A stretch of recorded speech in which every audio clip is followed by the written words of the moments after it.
미칠 것 같은 고민 다들 있으시죠? 혼자 고민하지 마세요. 그 고민 우리 모두의 것이니까요. 청취실험 극복 방송 나를 미치게 하는 것들을 시작하겠습니다. 와. 안녕하세요. 촛불전진의 김맹입니다. 안녕하세요. 상담사 신성미입니다. 네, 심리학자 김태형입니다. 네, 여러분들의 미칠 것 같은 고민, 사연을 받아서 우리 두 전문가와 함께 이야기 나눠보는 시간입니다. 메일로 사연 접수 중이니까 많이 보내주시고요. 주저하지 마세요. 주저하지 마십시오. 보내십시오. 네, 그래서 오늘은 지난번에 이제 저희가 한번 사연을 다뤘죠. 여자라서 화가 나요. 사연을 보내주신 분이 추가로 이제 소감과 함께 질문을 해주셨어요. 그거 하나 다루고 그 다음에 짧은 사연 하나 다뤄보겠습니다. 네, 먼저 지난 여자라서 화가 나요. 10월 19일 방송이에요. 네, 사연자분께서 보내주신 후기 사연입니다. 안녕하세요. 지난 방송 잘 들었습니다. 소장님 말씀 중에 저의 세계관에 대한 문제, 저의 과거 회피에 관해서 하신 말씀이 정확히 이해가 되고 동의도 되었습니다. 일단 유명한 김태우 소장님께서 제 얘기를 해주시니까 정말 신기하고 재미있었어요. 왜냐? 저는 어릴 적 집에서부터 20대 후반까지 어딜 가나 관심을 못 받고 살았거든요. 집에서도 혼자, 학교에서도 혼자 있는 때가 많았죠. 그러다 보니 말수도 적고 존재감이 없었어요. 그런 저를 변화시키기 위해 20대 후반부터 지금까지 뼈를 깎는 노력을 했습니다. 이전까지는 완전 사회부적응자, 어딜 가나 꺼다 놓은 보릿자루, 의사표현도 못하고 지식도 없고 눈치도 없고 사회 정보도 없고 아무도 저에게 관심을 갖지 않는 그런 루저였죠. 20대 후반부터 각종 치유 세미나 참석, 서적 읽기, 병원 가기, 상담받기, 생활 속에서 나의 내면 들여다보고 성찰하기, 내 감정 파악하고 원인 찾기, 가족들과 거리 두기 등등 이렇게 노력을 해왔는데요. 그 결과 저는 사람들과 말도 잘 통하고 사회생활도 나름 잘하고 제가 생각하는 보통 사람과 비슷한 수준으로 살고 있어요. 그래서 저는 저희 30대를 정말 대견하고 대단하고 지혜롭다고 생각합니다. 그러다 보니 제 주변의 친구나 지인들이 조금이라도 지식이나 지혜가 부족한 것 같고 일을 잘 못하고 자신의 의사표현도 잘 못하고 눈치가 없으면 너무너무 짜증이 나더라고요. 최소한의 만남을 갖는 가족들도 어리석고 사회성도 없는 모습을 보이면 참 한심하고 남들에게 보이기 창피합니다. 나는 이렇게 노력해서 이만큼 발전했는데 여전히 그대로인 저들을 보면 한심하고 바보 같아 보여서 화가 나는 거죠. 하지만 그런 거에 화가 나는 저의 모습을 보면 또 자괴감이 듭니다. 난 그렇게 좋은 사람이 되려고 노력했는데 이 정도밖에 안 되는구나 하고요. 짜증나는 지인들을 다 끊어버리면 전 다시 외톨이가 되거든요. 너무 짜증이 나서 왜 그런가 생각해보니까 또 원인이 과거의 우리 집안? 정말 지긋지긋하다 생각했습니다. 뼈를 깎는 노력으로 여기까지 왔는데 그걸 또 해야 한다고요? 과거를 돌아보는 게 너무 끔찍해서 과거를 회피하기 위해 근본적인 원인, 창조부터 잘못되었다라고 결론을 내렸던 것 같아요. 여자라서 싫다고요. 과거를 다시 생각해야 한다는 게 너무너무 끔찍합니다. 그리고 과거의 저를 너무나도 혐오하는 것 같습니다. 저는 어떻게 해야 될까요? 이렇게 후기 겸 고민거리를 좀 남겨주셨어요. 그러니까 되게 힘든 시간을 보내신 게 막 느껴져요, 진짜. 네, 그렇죠. 글로 다 설명이 아마 안 될 것 같은데요. 네, 힘드셨을 것 같아요. 네. 이게 그리고 또 이제 혼자 주로 이겨내신 것 같아요, 느낌이. 그러다 보니까 더 억울하기도 하고 뭐 그런 감정도 많이 들 것 같은데, 네, 읽으시면 좀 어떠셨는지 우리 상담사 선생님. 제가 먼저 하나요? 지금 약간 선생님. 자신 없어 하시는데. 아니야, 선생님 먼저 이게 원하는 게 있다니까. 그럼 선생님이 짧게 먼저 해주시고 왜 상담사 선생님이 반박 한번 해주시고 싸움에. 싸움을 재밌었다고 하대요. 제가 되게 재밌어요. 흥미로웠거든요. 선생님 먼저 얘기하시고. 여기서 먼저 얘기해야 싸움이 되죠.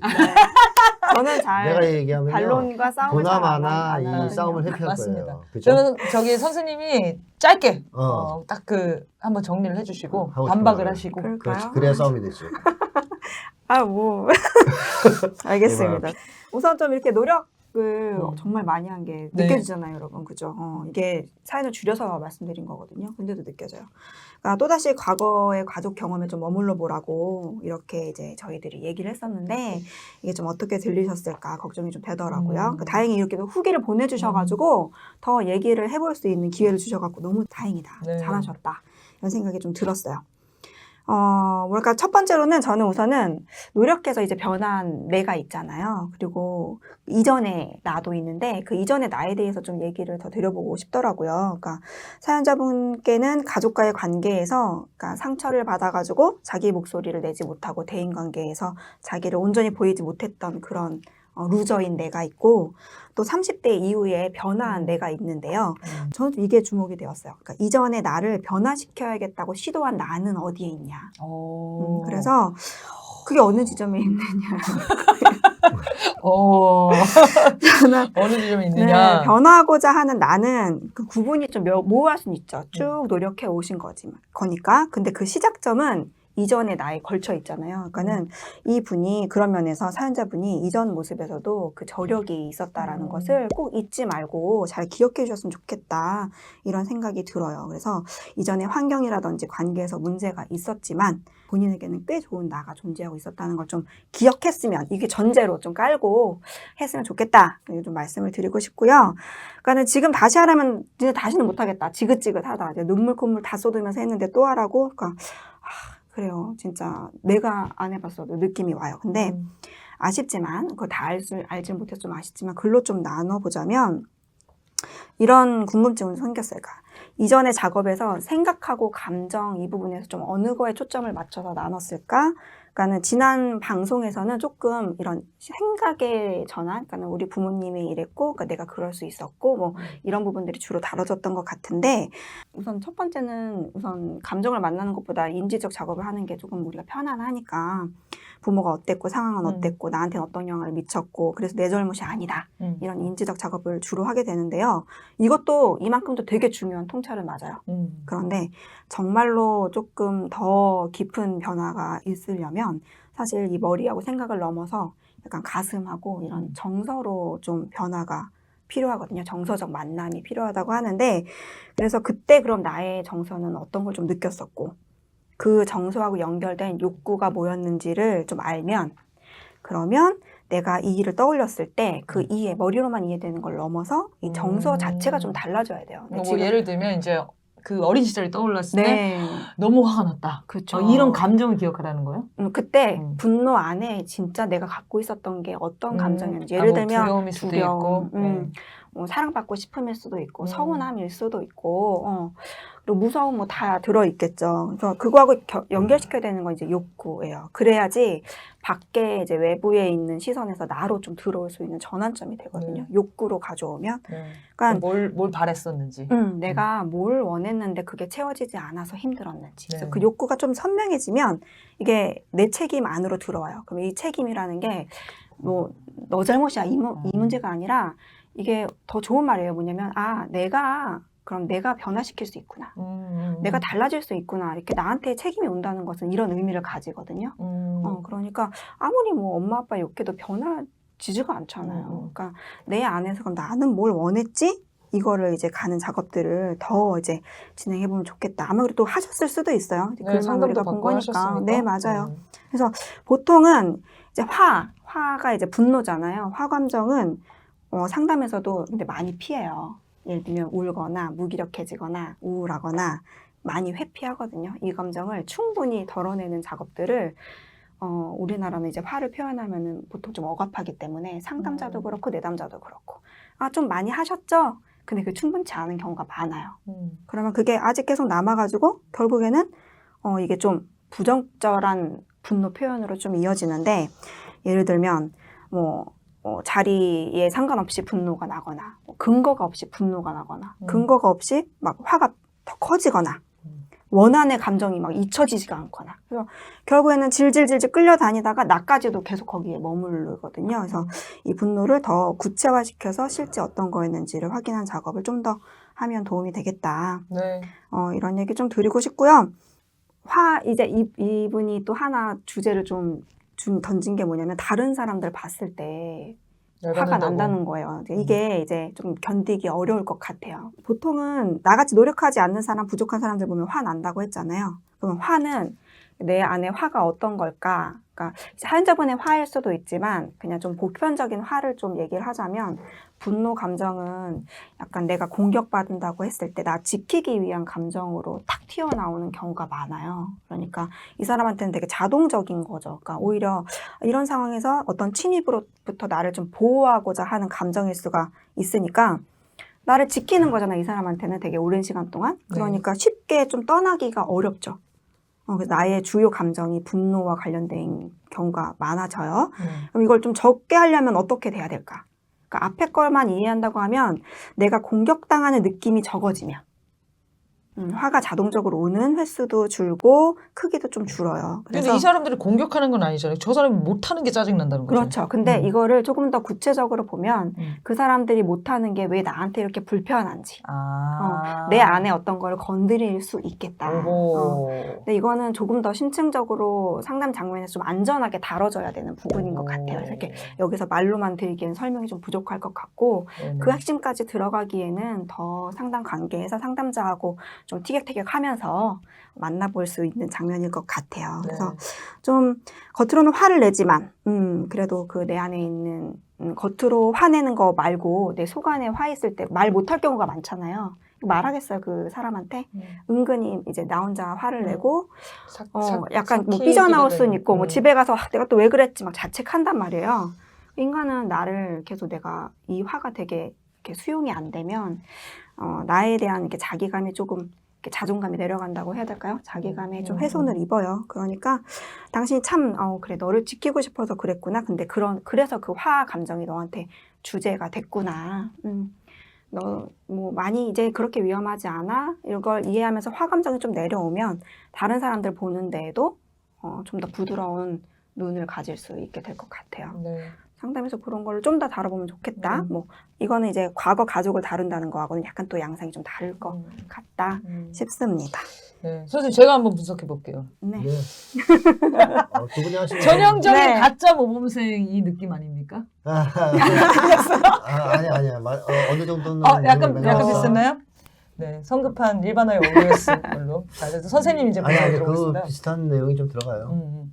그러니까 뭐 억울하게 이제 너무 하기 싫은 일을 억지로 하다가 왜냐면 제가 이런 면이 있거든요. 가짜 모범생. 나도 막 이렇게 성격 바꾸려고 애를 썼는데 막 망나니 같이 하는 애들 보면 화가 나요. 야 노력을 안 해 너는 이걸 할 수 있는데 막 갑자기 윽박지르고 싶어져요. 그거는 뭐 정확한 얘기입니다. 네. 이렇게 말씀을 많이 하시는데 먼저 안 시켰으면 얼마나 속으로 뒤에선 그죠 화나고 막 두 나중에 번째로는 얘기 안 하셨을 텐데. 뒤로 뭘 했을 거예요. 두 번째 하면 안 했을 거라고 이렇게 얘기를. 내가 할 얘기가 이렇게 많은데 저 자식 때문에 말을 못했다고. 그건 가짜 모범생. 저는 그런 생각 아예 안 합니다. 보통 그냥 짜져 있어요. 어쨌든 뭐 많은 얘기를 좋은 얘기를 해주셨고요. 저는 그러니까 간단하게 그냥 추가적인 의견만 좀 말씀드리면 우선 이분이 엄청 노력을 하셨잖아요. 네. 그 각종 치유 세미나도 참석하시고 책도 보고 병원도 가고 상담도 받고 또 본인 자기 분석도 하고 여러 가지를 했단 말이에요. 그래서 많이 좋아지셨죠. 네. 거기에 대해서 정말 높이 평가하고 수고하셨단 말씀 드리고 싶고요. 우선 아주 힘들었을 텐데 잘 견뎌내고 많이 극복하셨다라는 점에 대해서 높게 평가하고 싶고, 근데 저는 한 가지 포인트에 좀 맞춰서 뭘 좀 제기하고 싶은 게 아까 선생님도 제기하신 건데, 내가 열심히 노력해가지고 예를 들면 내가 공부를 못했어요. 열심히 노력해서 이제 우등생이 됐단 말이에요. 공부 잘해요. 네. 근데 공부 못하는 애들 보면 화가 난단 말이에요. 그 이상한 거예요, 정상이에요? 이상한 거죠. 좀 이상하지 않아요? 네. 이상하잖아요. 내가 공부 막 노력을 엄청나게 해가지고 우등생이 됐는데 공부 못하는 애들 보면 안 됐을 수도 있고, 그렇죠? 뭐 다른 여러 가지 감정을 들 수 있지만 화가 나는 건 좀 이상하잖아요. 네. 그렇죠? 그래서 아까 그 의문을 표현하셨는데 이유가 뭐겠어요? 왜 화가 날까요, 도대체? 그렇게 노력해서 내가 더 좋아졌는데 과거보다 왜 과거에 나 같은 사람들을 보면 그런 수준에 머물러 있는 사람들을 보면 왜 화가 날까요? 자기를 보는 것 같아서. 오케이, 그거 하나 나왔어요. 자기 모습 보는 거라고 느낄 수 있어요. 근데 만약에 내 모습 보는 것 같아서 순간 화가 난다면 그건 현재 나, 과거의 나를 포함해서 좋아하는 거예요, 싫어하는 거예요? 싫어하는 거죠. 나를 싫어하는 거죠. 본인도 네. 끝에 과거의 저를 너무나도 혐오하는 것 같다는 표현을 쓰셨는데 네. 자기 혐오가 있다는 얘기인데요. 그래서 아까 선생님도 과거의 나를 혐오하는 건 잘못된 거다는 얘기도 하신 거고 그러니까 과거의 나를 왜 혐오합니까? 뭐 나쁜 짓 했어요? 뭐 윤석열 같은 짓을 한 건 아니잖아요. 그렇죠.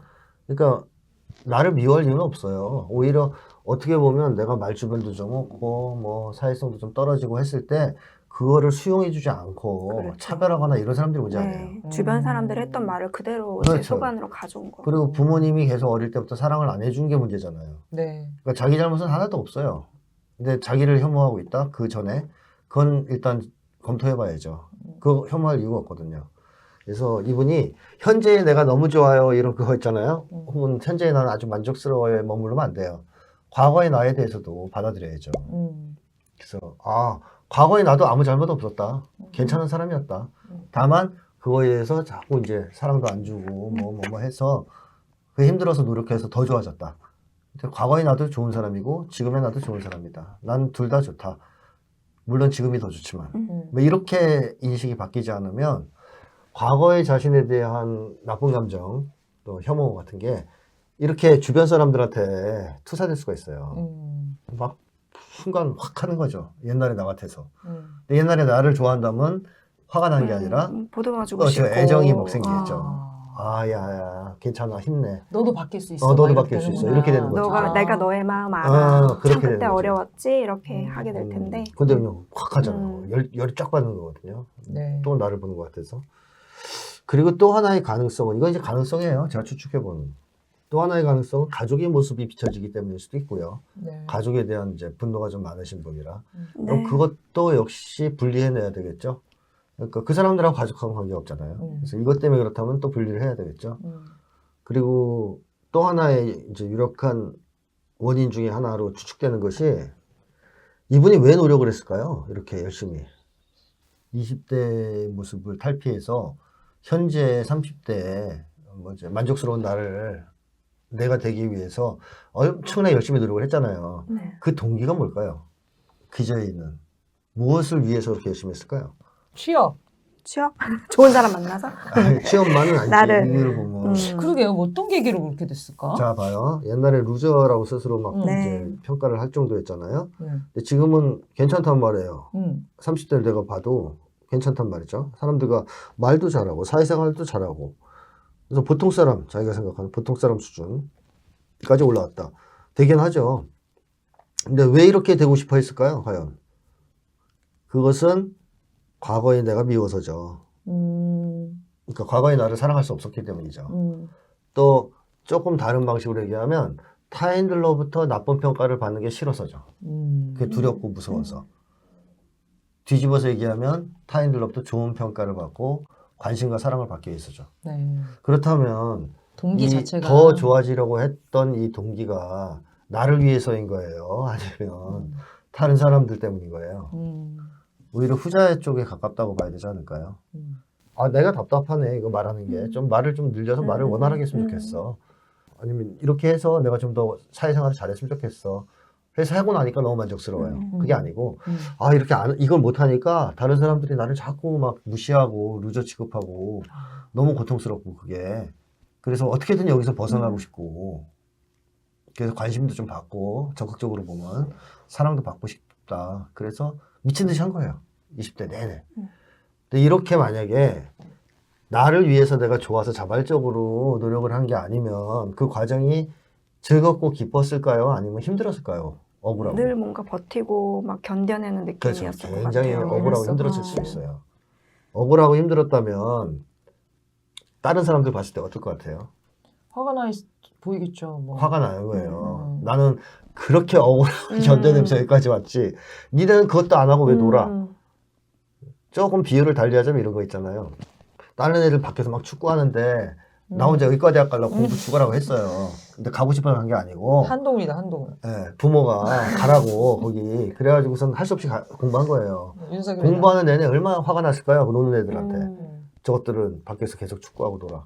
그럼 나중에 내가 이제 검사가 됐어요. 그럼 걔들이 좋을까요? 싫을까요? 너무 싫죠. 너무너무 싫죠. 너무너무 저거 싫어. 인간 같지도 않은 네. 놈들, 사회 쓰레기들. 나는 이렇게 힘들었는데 20대에 그걸 극복하려고 니네들은 아직도 그러고 살아? 공부하는 채로? 막 견딜 수가 없는 거예요. 네. 제가 말씀드리는 요지는 나를 위해서 내가 좋아서 20대에 그 치열한 노력을 한 것은 아니라는 거죠. 그런 면도 분명히 있었겠지만 다른 측면이 더 강했다는 거죠. 너무너무 지금 상황이 싫어서 내가 싫고 그래서 사람들이 나를 미워하고 싫어하고 껴주지 않는 게 너무 괴롭고 고통스러워서 그걸 극복하려고 미친 듯이 노력한 네. 거예요. 그래서 지금이 됐거든요. 그러니까 과거의 그 과정을 생각하면 너무 괴로운 거죠. 행복한 게 아니라 뿌듯한 게 아니라 괴로운 거예요. 의과대학 가려고 공부한 그 과정만 떠올리면 악몽 같은 거죠. 네. 이게 저는 좀 문제가 된다고 봐요, 지금. 그래서 주변 사람들을 봤을 때 화가 나는 거예요. 그러면 당연히 이거를 이제 어떻게 해야 될까? 뭐 이런 건데, 지난 시간에 이제 본인의 과거의 문제가 해결이 잘 안 됐다는 쪽으로 얘기를 했단 말이에요. 그래서 이분이 이제 또 하라고. 네. 20대 때 너무너무 힘들었는데 또 하라고 이렇게 이제 얘기를 하신 거 아닙니까? 네. 그래서 그것과 결부돼서 한 가지만 얘기하면 과거의 그런 과정들 있잖아요. 뭐 가족 문제를 직면하고 집안 문제를 들여다보고 어린 시절을 들여다보고 하는 거. 이 과정이 이제 힘든 과정은 분명해요. 힘든 과정은 분명한데 뒤에서 그걸 극복하고 돌아다 보면 어떨 것 같아요? 그 힘들고 고통스러운 기억만 있을까요? 감정만? 아니겠죠. 심리 치료에 성공해서 그걸 네. 극복한 사람들이 그 과정을 회상할 때 네. 어때요? 감정이 보통? 양극, 아까 감정 네, 양극 네, 얘기하셨는데 네, 그 네. 중간으로 통합시키는 것이 상담의 목적이잖아요. 그래서 음. 좋은 점, 나쁜 점들이 이렇게 버무려진다고 우리 음. 표현을 하는데 근데 그 속안에도 진주가 있었다. 떠올리기도 싫어 이러진 네, 않잖아요. 네. 왜냐하면 몰랐던 문제를 알았고 그걸 극복했고 그거 굉장히 좋은 거거든요. 네. 그러니까 한편으로는 고통스럽지만 굉장히 사실은 성장하는 과정이기 때문에 뿌듯하겠죠. 뿌듯한 장면이 있어요. 네. 그래서 즐겁게 얘기하는 사람도 많아요. 나 그쵸, 이거 그쵸. 문제 해결했어요. 극복했어요. 와, 그때 내가 얼마나 울었는지 알냐? 막 이렇게 얘기하는데. 힘들지만 그래도 뭐 지금 생각하면 보람이 있었던 그 시간이었던 것 같다. 이런 식의 평가나 회고가 많죠. 네. 오히려 떠올리기도 싫어요. 그건 도저히 다시 들여다보는 건 정말 싫어요. 이 얘기는 무슨 얘기냐면 과거의 그런 어떤 자기 문제를 해결하기 위한 과정이 이것도 약간 억지로 했다는 거예요. 극복 안 하면 안 되니까. 그래서 좋아서 정말 통찰을 하면서 극복한 과정은 아니었다. 뭐 그런 측면도 있었겠지만 부족했다라고 봐요. 그래서 저는 과거의 나를 돌아봤을 때 여유가 좀 생길 정도는 돼야 된다고 보거든요. 네. 상처가 치유되면 마음의 여유가 좀 있을 정도, 거리감이 좀 생기는. 맞아요. 거리감이 좀 생겨야 되죠. 그 여유 있게 볼 수 있어야 되잖아요. 근데 그 단계가 아니잖아요. 떠올리면 또 막 막 정서가 막 반응이 올라오는. 올라오니까. 아직 해결이 잘 안 된 거죠.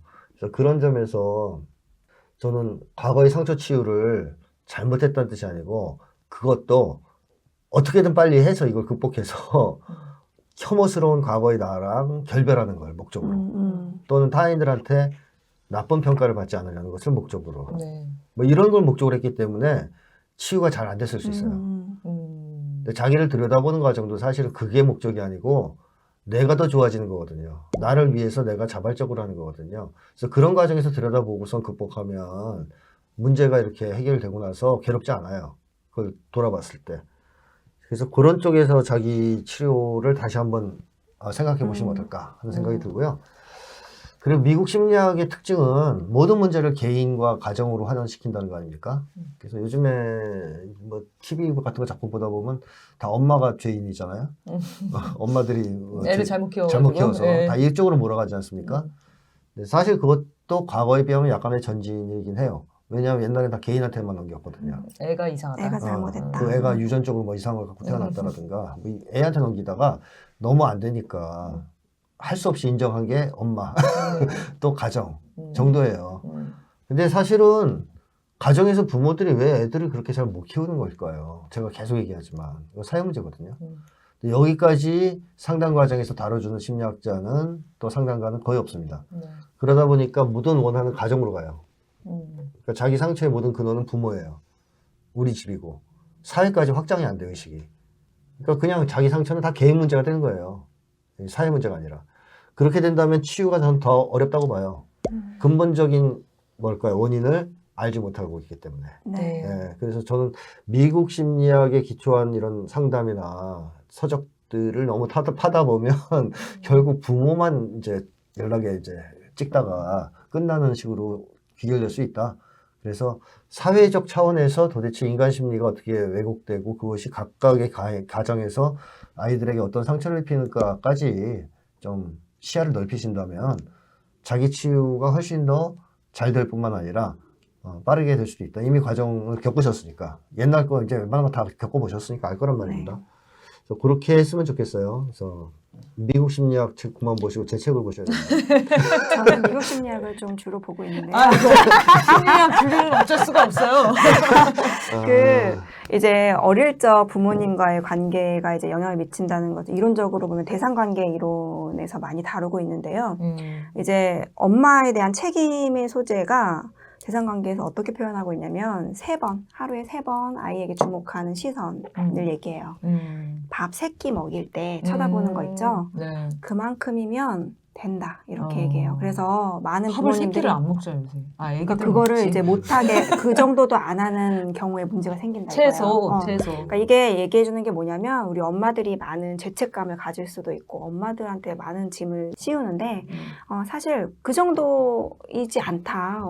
많은 엄마들이 많이 잘 하고 있고 이 정도 수준으로 사랑을 줘도 되니까 엄마들도 힘을 좀 냈으면 좋겠고 또 엄마가 이제 나쁜 엄마라고 엄마를 가지고 사는 그 아이의 기분도 마음도 참 마음이 아프거든요. 그러니까 어느 측면에서는 선생님이 아까 말했던 그 좋은 지점들 있죠. 우리 엄마가 그래도 이렇게 뭐 나쁜 면이 있었지만 이런 건 좀 나한테 좀 줬었지라는 이런 그러니까, 신호를 찾는 것 네. 이것도 중요한 것 같아요. 결국 우리 엄마의 문제가 아니라는 걸 알아야 돼요. 그 엄마 문제라고 정리하면 한이 없어요. 왜 재수없게 이런 엄마를 만날 수밖에 안 돼요. 근데 왜 엄마들이 이렇게 자식을 키울 때 잘 못했지? 그게 사회가 그렇게 부모들한테 맞아요. 만들었다는 것을 알아야 부모가 좀 용서가 되잖아요. 네. 이해가 되고. 거기까지 가야 된다는 얘기를 계속 하는 거고요, 저는. 근데 이분은 또 이렇게 튈 수도 있어요, 이렇게 하면. 그럼 아빠들은 어디 있었냐, 이렇게 분노가 튈 수도 있다. 아빠들은 밖에 있었죠. 그러니까 이제 엄마들에게도 책임을 떠넘기는 문제. 왜냐면 이제 창조부터 여성들이 굉장히 네. 피해를 받고 살았다, 네. 이런 관점으로 가셨기 때문에. 어쨌든 근데 그 선생님 얘기해 주신 것처럼 지금 심리학 공부를 엄청 열심히 하셨잖아요. 네. 지금은 이제 사회 공부를 하셔야 될 것 같아요. 그죠? 그러니까 제 책을 보면 되죠. 뭐 그래서 선생님의 이제 추천도서 밑으로 나갑니다. 트라우마 한국사회, 불안 증폭사회 이렇게 2권. 그 옛날 책이고 풍요중독사회를 보시면. 풍요중독사회 이렇게 3권 사회 시리즈 3권 읽고 소감 한번 보내주세요. 네. 그리고 이제 네. 조언을 하는 거를 정리하면 지금까지의 삶은 저는 이렇게 말씀드리고 싶어요. 나를 위한 삶은 아니었다는 거예요. 지금까지의 삶은 이분이. 네. 그러니까 어떻게 보면 생존하기 위한 삶, 받아들여지기 위한 삶, 나를 받아들여주지 않으니까, 수용해주지 않으니까 그걸 위해 살았어요. 어떻게 보면 타인을 위해 산 거예요. 날 좀 받아들여줘. 날 좀 사랑해주고 관심을 가져줘. 이 목적으로 뼈를 깎는 노력을 한 거예요. 근데 앞으로 인생, 과거는 이미 지나갔지만 앞으로 인생은 철저하게 본인을 위한 삶을 살아야 됩니다. 네. 더 이상 누구를 위해서 타인들이 뭐 공격하는 게 무서워서 더 좋은 평가를 받기 위해서 이런 식의 동기를 가지고 노력할 이유는 없다고 봐요. 그래서 안 되겠고 이제부터는 그야말로 나를 위해서 그리고 또 괜찮다면 마음의 여유가 허락된다면 사회를 위해서 타인들을 위해서 그래서 타인들을 사랑하고 자기도 사랑해야 되고 당연히 과거의 나와 현재의 나를 다 포함해서 타인도 사랑하고 사회도 사랑하고 그래서 세상을 바꾸고 싶은 그런 삶. 핵심은 나를 위해 살자 이거죠. 네. 그 다음에 2번째는 상처를 치유하는 과정을 또 하긴 해야 되지만 나를 위해서 하는 쪽으로 생각을 바꾼다면 그렇게 끔찍한 과정은 아닐 것이다 라고 말씀드리고 싶고요. 네. 3번째로는 그 과정에서 정말 지금 내가 원하는 게 뭐냐 내 요구와 욕망을 좀 뚜렷이 자각할 필요가 있어요. 그러니까 지금도 난 인정받기 위해서 몸부림치고 있는 것인지 아니면 더 나은 뭔가를 바라고 있는 것인지 그걸 본인이 자각할 필요가 있고 만약 그것이 아직도 유아기적인 욕망들이라면 버려야 되겠죠. 과감하게 극복하고 좀 건전한 요구와 욕망을 가지고 살기 시작해야 되겠죠.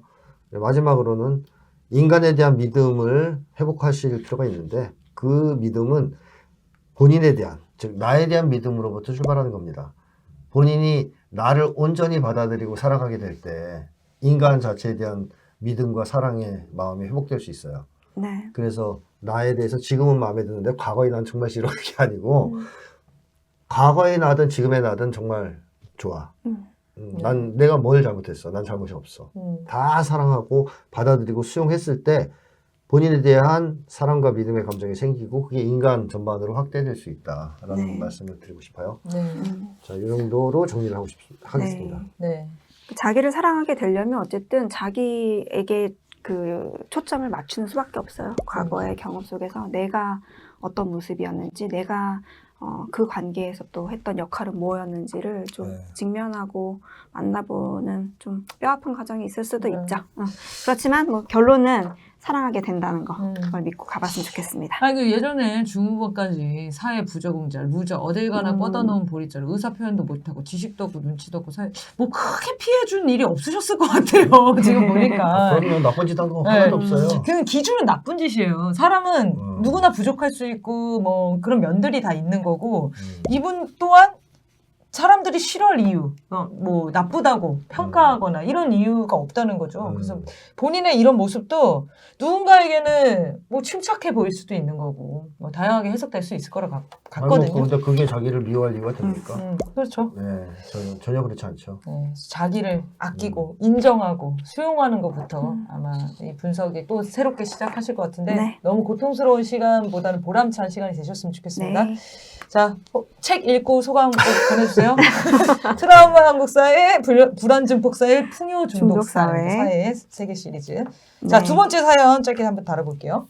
네, 두 번째 사연입니다. 안녕하세요. 촛불전진 애청자입니다. 오늘 강원도에 사시는 어머니께 안부 전화를 하던 중에 우리나라는 대통령부터 바꿔야 한다고 얘기하니까 그런 얘기는 우리끼리만 하자라고 하시더라고요. 가게를 하시는데 누구 들을까봐 걱정이라고요. 강원도는 빨간색 표밭으로 알고 있는데 이번 찍으신, 그러니까 윤석열 찍으신 어르신들이 말도 못하고 지금 후회를 많이 하시는 것 같아요.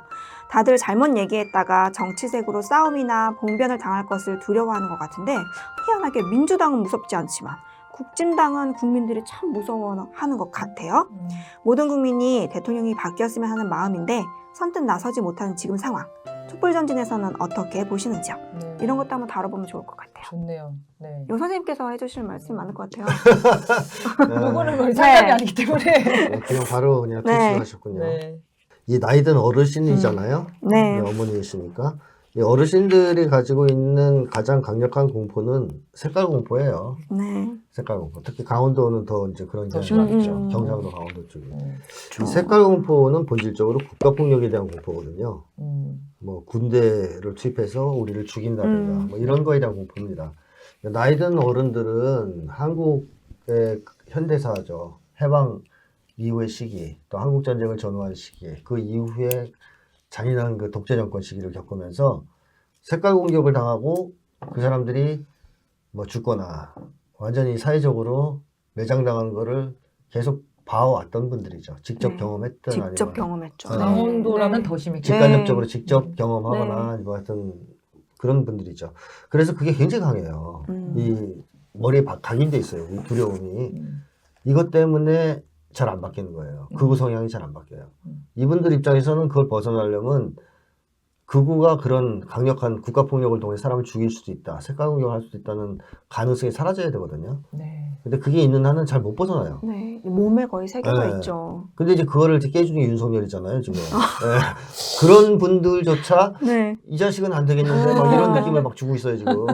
근데 못 벗어나요. 왜? 벗어나면 당할 것 같거든요. 옛날에 전 굉장히 상징적인 구호가 뭐냐면 박근혜 탄핵 때 탄핵 집회하고 그럴 때 맞불 집회 했잖아요. 친박 세력들이. 네. 그때 노인들이 뭐냐 군대여 일어나라 이거를 들고 나왔더라고요. 그렇죠, 그렇죠. 계엄령을 선포해라. 그런 거. 네네네. 그래서 역시 저 사람들의 머릿속에 저게 있구나. 어느 순간 군대가 출동해서 다 죽일 거라는 거기에 대한 생각이 있는 거예요. 왜냐하면 그걸 봤기 때문에 여러 차례. 그러니까 이 사람들은 그렇게 하면 싹 정리될 거라 생각하는 거죠. 싹 정리될 거다. 그런데 진보를 지지하겠어요? 목숨 걸렸는데. 큰일 났죠. 네. 그러다 군대한테 잡혀 죽으면 큰일 나죠. 그러니까 머릿속 깊은 곳에는 그 두려움이 있는 거예요. 너희가 지금 이렇게 촛불 들고 막 날라니 하지만 좀 있어봐라. 군대가 들어와서 그냥 싹 잡아가서 빨갱이들 다 작살내고 감옥 보내고 너희들 천하는 끝난다. 그때 내가 너희들 쪽에 서 있다 무슨 봉변을 당하리. 안 갈래. 이렇게 되는 거거든요. 그래서 나이 든 세력들의 극우 성향은 그런 쪽에서 형성이 되었단 말이에요. 네. 따라서 두려움이 그렇게 사라지지 않는다면 입장을 변화시키거나 촛불에 적극적으로 참여하기는 좀 어렵다. 네. 제일 중요한 것은 공포가 완화되는 겁니다. 네. 공포가 완화되는 건 두 가지가 있겠죠. 뭐 어떤 정세가 급변해가지고 남북관계가 확 풀린다든가, 아니면은 윤석열 정권이 너무 바보 같아가지고 국민들이 들고 일어나서 누가 봐도 망할 것 같은 게 분명해진다든가, 이러면 이제 두려움이 좀 사라질 수 있죠. 그러네요. 예, 뭐 그런 식으로 돼야 이제 아마 이제 이런 나이 드신 어머님 같은 분들은 촛불을 지지하는 발언을 과감하게 하시거나 촛불에 참여하실 수 있을 것이다. 이렇게 생각을 하고요. 그리고 요거와 관련해서 한 가지만 더 말씀드리면, 나이 든 세대가 이 색깔 공포로 인해서 극우 성향을 띈다라는 말씀을 드렸는데, 젊은 세대도 못지않게 극우가 많잖아요. 네. 의외로 젊은 세대는 원래 진보 성향을 띠는 게 맞는데, 네. 한국 같은 경우에는 특이하게 이 젊은 세대가 극우 성향을 띠는 경우가 꽤 있지 않습니까? 근데 이 젊은 세대는 이 국가폭력에 대한 공포가 없거든요. 그렇죠. 경험해본 적이 네, 경험해 본 적이 없어요. 음. 듣지도 잘 못했고. 근데도 색깔 공포가 있어요. 국가폭력은 아니지만. 그럼 이 사람들은 색깔 공포, 젊은 세대의 색깔 공포는 뭐와 관련이 있을까요? 밥줄이 끊기는 네, 돈, 네, 제가 돈. 계속 얘기했던 거죠. 바로 밥줄이에요. 네. 그러니까 젊은 세대의 최대의 공포는 생존 공포입니다. 그 옛날에는 사람을 지배하고 통제하는 수단이 총칼, 채찍이었다면 오늘날에는 빈곤이에요. 네. 네. 쉽게 하면 생존, 네. 위태로운 생존, 취직 자리가 없다든가, 저임금을 준다든가, 비정규직을 시킨다든가 해서 사람이 밥 먹는 거에 목을 걸게 만든 거예요. 그리고 끊임없이 생존 불안에 시달리게 만든 거예요. 그래서 21세기의 새로운 채찍이에요, 제가 볼 때 이게. 네. 옛날 같은 채찍은 이제 안 씁니다. 대놓고. 너무 무식하니까. 네. 저항을 하거든요. 거기에 저항을 대해서는. 그러니까. 그래서 사람들을 배고프게 만드는 거예요. 돈 더 줄 수 있는데 안 주는 거죠. 네. 그러니까 불평등을 완화시키지 않는 겁니다. 그래서 젊은 세대가 사상 유례 없는 생존 공포에 시달리고 있습니다. 생존 불안에. 네. 근데 이 상황에서 색깔은 뭘 의미하느냐? 색깔 공격을 당하는 것은 바로 밥줄 끊기는 걸 의미하는 거죠. 말씀하신 대로. 생존이 불가능해진다는 걸 의미하는 거예요. 그러니까 젊은 사람들 입장에서 색깔 공격을 당하는 건 너무너무 위험한 일이잖아요. 무서운 일이고. 따라서 어느 쪽 가서 붙어야 돼요? 힘센 편에 붙어야죠. 힘센 극우에 가서 붙어야 밥줄을 끊기지 않고 생존이 가능하고 또는 생존에 유리해지는 상황이 되는 거죠. 그래서 그쪽으로 가는 거예요. 네. 한국의 극우는 합리적 사고에 기초한 극우가 아닙니다. 그래서 두 가지 공포가 완화될 필요가 있다고 볼 수 있죠. 국가폭력에 대한 공포가 사라지는 게 중요하고, 나이 든 세대, 젊은 세대의 경우에 생존 공포가 사라져야 돼요. 제가 기본소득을 계속 하자고 주장했던 이유가 그게 커요. 기본소득을 해야 젊은 세대가 극우에서 나올 거라고 보는 거예요. 저는. 네. 자기 진짜 모습을 겁 없이 만날 수 있는. 안 죽으니까 일단. 네. 안 죽으니까 이제 좀 생각 좀 해보는 거죠. 네. 밥줄 걱정은 일단 안 해도 되니까. 여유가 생기는 거죠. 여유가 생기면서 그러면 내가 미쳤다고 성년회를 짓지? 쟤 바본데? 이렇게 되는 거 아니에요? 그러니까 젊은 층은 그래야 탈출해요. 생존 공포가 너무 심하면 잘 탈출 못합니다.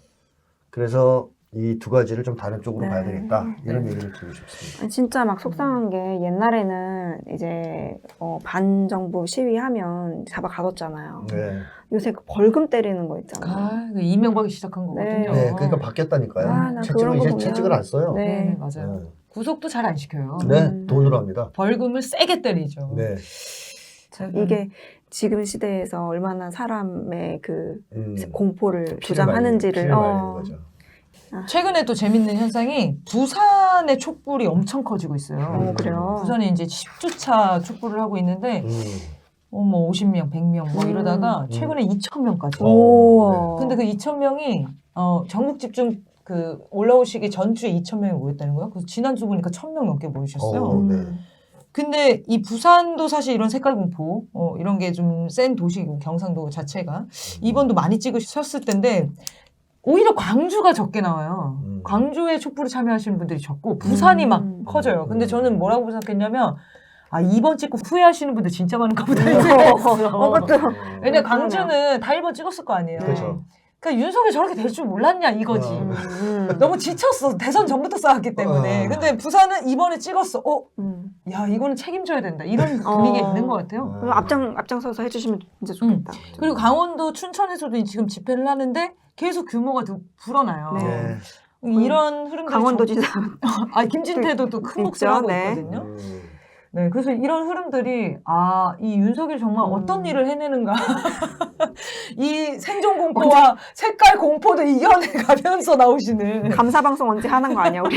퇴진하면 네. 퇴진하면 모시고 주권의식 성장에 기여하셨다고 네. 얘기는 드리겠습니다. 어쨌든 이런 현상들이 지금 계속 일어나고 있고 아마 강원도도 여기 말씀하신 것처럼 싸움 날까봐 지금 봉변 당할까봐 말 못하신다는 거잖아요. 누가 먼저 말 꺼내기 마음속으로는 다 갖고 있을 거라는 거죠. 이게 아까 전 방송에서도 얘기했는데 촛불이 크게 붙었을 때 모두 다 이쪽으로 나오게 되어 있습니다. 네, 그래서 너무 답답해하지 마시고요. 꾸준히 그 기사 보내드리고 팩트 체크 해드리고 이거 되게 중요합니다. 어머님한테 친구분한테 이제 기사 날라다르라고. 윤석열 그 퇴진 100만 범국민 선언을 받고 있는데 어머님한테 보내보세요. 시도해보세요. 네, 시도해보세요. 이제 왜 2번 찍었어 이렇게 들어가는 것보다 은근슬쩍 이렇게 좋은 기운을 물들이는 것도 방법이 되잖아요. 그렇죠. 이게 서명하는 것도 되게 무서워하시거든요. 요새. 명단이 어디로 넘어갈까봐. 그래. 그런 사건들도 사실 막 있고 네. 하니까 악랄한 정부라서 걱정을 하시겠지만 압도적인 국민 여론이 형성되면 이 공포에서 우리가 벗어날 수 있다. 모이면 된다. 네, 선생님이 이렇게 얘기해 주셨습니다. 네, 감사합니다. 오늘 그래서 이렇게 짧은 사연들도 좋습니다. 사회 현상과 관련된 궁금하신 거 댓글은 또 짧으니까 이렇게 자세히 그 사연 보내주시면 저희가 2부 사연 상담에서 다뤄보도록 하겠습니다. 자, 그러면 오늘 2가지 사연 다뤄봤는데요. 앞에 1번 사연 보내주신 분 후기나 또 궁금하신 게 있으면 언제든지 적극적으로 보내주십시오. 도움이 되셨으면 좋겠습니다. 자, 그럼 마무리하겠습니다.